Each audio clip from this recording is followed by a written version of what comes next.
Hello student, अस्सलाम वालेकुम। This is Junaid और आप मुझे देख रहे हैं मेरे YouTube channel chemistry with MGS पर। स्टूडेंट, लास्ट टाइम हमने डिस्कस किया था सेकंड ऑर्डर रिएक्शन की, कंप्लीट डिस्कशन की थी हमने, और आज हम डिस्कस करने वाले हैं थर्ड ऑर्डर रिएक्शन। आज हम बात करेंगे कि थर्ड ऑर्डर काइनेटिक्स की इंटीग्रेटेड रेट इक्वेशन कैसे फाइंड आउट करते हैं और ग्राफिकल रिप्रेजेंटेशन को किस तरह शो करते हैं, और हाफ लाइफ की आज हम बात करेंगे थर्ड ऑर्डर रिएक्शन की। तो स्टार्ट करते हैं थर्ड ऑर्डर रिएक्शन। जो थर्ड ऑर्डर रिएक्शन होता है, बेसिकली इसका जो रेट ऑफ रिएक्शन होता है, rate of reaction in case of third order reaction, it depends on the product of concentration of three reactants या उन रिएक्टेंट्स के स्क्वायर के, टू रिएक्टेंट के स्क्वायर के और एक रिएक्टेंट के डायरेक्टली हो सकता है। तो ये है जी थर्ड ऑर्डर ऑफ रिएक्शन। अब अगर हम बात करें तो थर्ड ऑर्डर को डिफरेंट वे से रिप्रेजेंट किया जा सकता है। इसके डिफरेंट केसेस हैं। या तो फिर उन रिएक्टेंट की जो इनिशियल कंसंट्रेशन होती है सारे के सारे रिएक्टेंट की सेम हो सकती है, या फिर सबकी डिफरेंट हो सकती है, या टू रिएक्टेंट की कंसंट्रेशन डिफरेंट हो और एक रिएक्टेंट की सेम हो। तो अगर हम बात करें तो इसके थ्री केसेस हैं। केसेस की अगर हम बात करें, there are three cases in the third reaction case. When initial concentration of reactant, when initial concentration of reactant क्या हो, सबकी सेम हो, ऑल रिएक्टेंट की कंसंट्रेशन सेम हो। सेकंड केस, जब when concentration of two reactant is different, ये वाला case हो सकता है। और थर्ड केस है कि when concentration of all reactants different। ये तीन केसेस हैं जिनके हम थर्ड ऑर्डर की बात करेंगे और इनकी काइनेटिक इक्वेशन को डिराइव करेंगे। तो चलते हैं जी, हम उस केस की तरफ जा रहे हैं। फर्स्ट केस की हम डिस्कशन करने जा रहे हैं कि when concentration of reactant is same. जब हमारे पास रिएक्टेंट की कंसंट्रेशन सेम होती है तो उस वक्त कौन सी हमारे पास इंटीग्रेटेड रेट इक्वेशन आती है। तो स्टार्ट कर लेते हैं, लेट कर लेते हैं। ये हमारे पास है A reactant, B reactant and C, and they give the products. और सेम कंसंट्रेशन की बात कर रहे हैं। When time is equal to zero, जब टाइम जीरो होता है तो इसके ए मोल पर लीटर, इसके भी ए मोल पर लीटर, जैसे हमने सेकंड ऑर्डर में बात की थी, इसकी भी ए मोल पर लीटर कंसंट्रेशन होती है। और प्रोडक्ट क्या होता है, प्रोडक्ट में क्या होता है, जीरो प्रोडक्ट बन रहा होता है। और जब टाइम टी होता है, तो ए में से एक्स जो कंसंट्रेशन है, मोल्स हैं, वो प्रोडक्ट में चले जाते हैं। इस तरह ए माइनस एक्स और ये भी ए माइनस एक्स, और प्रोडक्ट में एक्स मोल्स की क्या हो रही होती है, फॉर्मेशन हो रही होती है। अगर हम इसके रेट की बात करें, जिस तरह हमने कहा कि इसका जो रेट ऑफ रिएक्शन है, यानी कि D X over D T, वो कंसंट्रेशन के, थ्री रिएक्टेंट की कंसंट्रेशन के प्रोडक्ट के क्या होता है, डायरेक्टली प्रोपोर्शनल होता है और डिपेंड कर रहा होता है। तो इसको हम इस तरह भी लिख सकते हैं, D X over D T that is the directly proportional to the A minus X, A minus X, A minus X. इसी तरह D X over D T that is directly proportional to the A minus X का cube आ गया। अब क्योंकि इस sign को जब हटाएंगे, A D X over D T that is equal to K A minus X की पावर 3। तो ये हमारे पास एक इक्वेशन बन गई है। अब क्या करते हैं, क्योंकि हमने इसका डेरिवेटिव लेना होता है, तो ये जो कंसंट्रेशन वाला फैक्टर है वो इधर लेके आए और टाइम वाला फैक्टर उस साइड पे लेके जाए। तो इस केस में ये हमारे पास हो जाएगा D X over D T, D X over A minus X का क्यूब, और ये बन गया के डी टी बन गया। क्या बन गया, के डी टी। अब हम क्या कर लेते हैं, अब हम बात कर लेते हैं इनकी डेरिवेटिव्स की। जब दोनों साइड से इस इक्वेशन का डेरिवेटिव लेते हैं, इस इक्वेशन का, तो ये बन गया हमारे पास D X over A minus x 3 की पावर 3, और यहां से हमारे पास हो जाएगा के डी टी का हम क्या लेते हैं, डेरिवेटिव लेते हैं। और जब ये डेरिवेटिव लेते हैं तो इसका ये हमने लास्ट ऑर्डर में भी हमने डिस्कस किया था, इसका सिंपल सा फार्मूला है कि जब इसका ये ऊपर जाएगा a माइनस एक्स की पावर -3, फिर +1 करना है और फिर पावर लिखनी है आपने -3 + 1, और ये जो dx लेते हैं a माइनस एक्स का, तो उसका आंसर आता है -1। क्या आता है, -1। तो ये हो गया k कांस्टेंट है, इसको बाहर निकाल देते हैं, और इसका dt है। तो dt का फैक्टर क्या आता है, अगर हम dt का डेरिवेटिव लें और इसकी इंटीग्रेशन लें तो ये हमारे पास आ जाता है टी फैक्टर आ जाता है। क्या आ जाता है, टी फैक्टर आ जाता है। तो अब इसको सॉल्व कर लेते हैं। ये बन गया हमारे पास a माइनस एक्स की -2, ये भी बन गया -2, और ये हो गया -1। तो माइनस से माइनस कैंसिल हो जाएगा और फिर बच जाएगा हमारे पास के टी। अब इस फैक्टर को नीचे लेके आए तो ये बन जाएगा 1 ये 2 वैसे नीचे है, ये बन गया a माइनस एक्स का square that is equal to K T. और जब इसकी इंटीग्रेशन लेते हैं तो एक बात ये भी याद रखिएगा, साथ कोई कांस्टेंट भी आता है, c कांस्टेंट भी लगाते हैं। क्या लगाते हैं, कोई कांस्टेंट c, ये भी लगाते हैं कोई कांस्टेंट। तो ये हमारे पास इक्वेशन बन गई। अब क्या करना है हमने, हमें कांस्टेंट की वैल्यू चाहिए।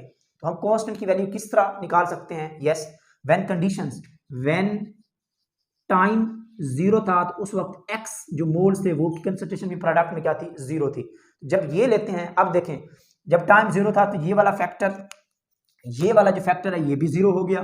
अब इसी x की वैल्यू 0 यहां पुट करें, तो जब यहां 0 पुट करेंगे तो ये स्क्वायर भी कैंसिल हो गया और हमारे पास बच जाएगा 1/2 a का स्क्वायर बच जाएगा that is equal to c। तो ये है जी हमारे पास, ये है कांस्टेंट की वैल्यू। अब क्या करते हैं, इस कांस्टेंट की वैल्यू को आप इस इक्वेशन में, इसको इक्वेशन नंबर 2 का नाम दे दें, इक्वेशन नंबर 2 का नाम दे दें, इसको इक्वेशन नंबर 1 का नाम दे दें।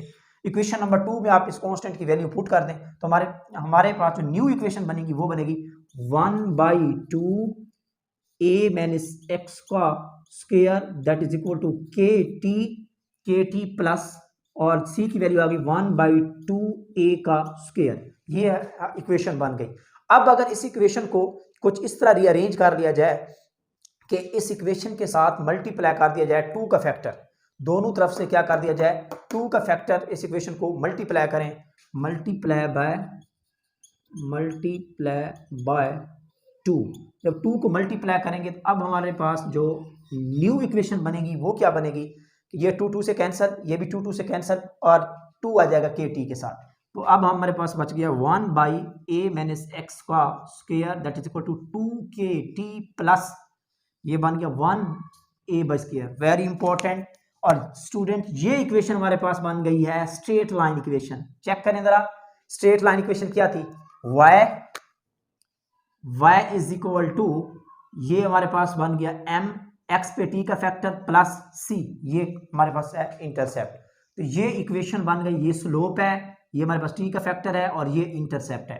तो this is known as straight line equation in case of third order reaction. अगर हम इसकी ग्राफिकल रिप्रेजेंटेशन में बात करें तो ये है ग्राफ, y एक्सिस पे कौन सा फैक्टर आता है, 1/a माइनस एक्स का स्क्वायर। याद करें सेकंड ऑर्डर के केस में यहां y एक्सिस पे आता था 1/a माइनस एक्स, स्क्वायर नहीं होता था, 1/a माइनस एक्स। और इसका जो स्ट्रेट लाइन आती है वो भी y एक्सिस को कट करके जाती है, यानी कि पॉजिटिव स्लोप आता है। क्या आता है, पॉजिटिव स्लोप आता है इसमें भी।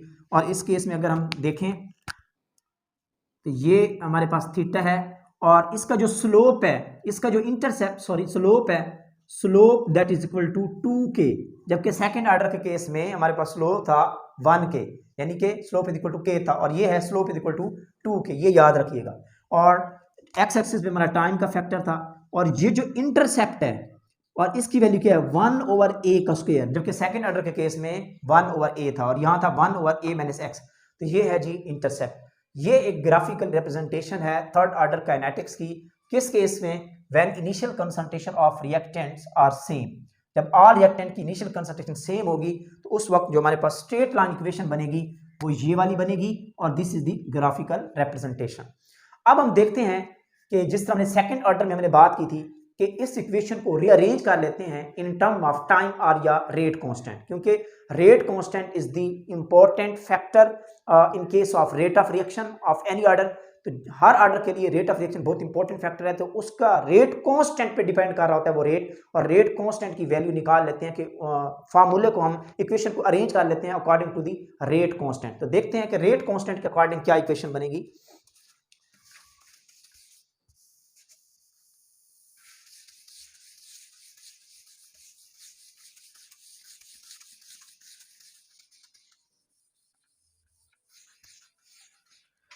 ये थी हमारे पास स्ट्रेट लाइन इक्वेशन जिसको हमने अभी डिराइव किया है 1/a माइनस एक्स का स्क्वायर 1 माइनस एक्स का square that is equal to 2kt plus 1/a का स्क्वायर 1/a का स्क्वायर।